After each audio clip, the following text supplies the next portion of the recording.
Plans for the new school year are still up in the air, but we do know that big changes will be in store, and that can be difficult for kids to deal with. So Allison Steyer is joining us from Southwest Human Development to help walk us through some of this. Allison, I think this could face anxiety for kids over some of these changes.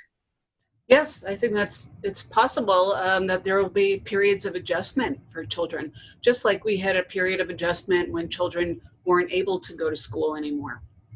So I know that anxiety can be a buzzword, but we as adults certainly are more familiar with it as being something that you have to deal with, but it can look different in kids than it does in adults. So what are some signs parents should watch for?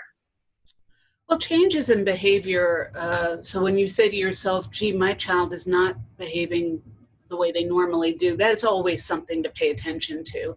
Anxious kids sometimes seem like angry kids or defiant kids. They don't have the words to talk about their worries in the way that older children and adults do. So it comes out in behavior.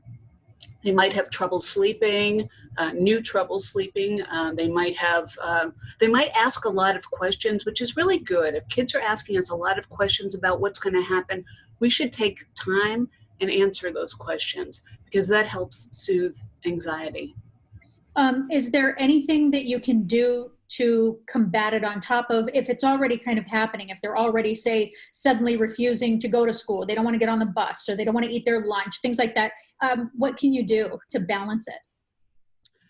Talk to children, make the connection between their behavior and their feelings. So you can say things to kids like, I think you don't like getting on the bus in the morning, or you don't like going to your school because you're worried about it. You're not used to it. We had a big break. We were together all the time.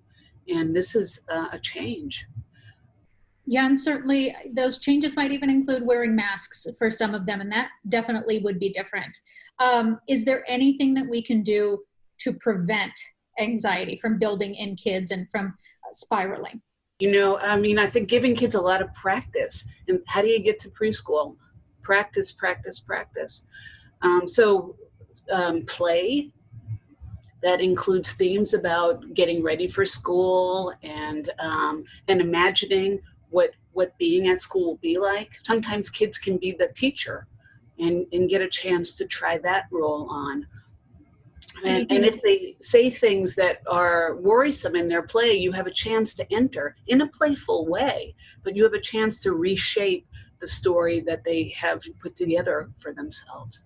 Anything to try and make it all a little bit more familiar before they get there.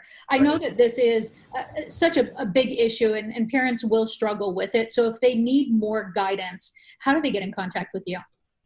Well, there's a great resource here in Arizona. We're very lucky to have the Birth to 5 helpline that's open 8 a.m. to 8 p.m. Monday through Friday. And you can call the number. It's 1-877-705-KIDS.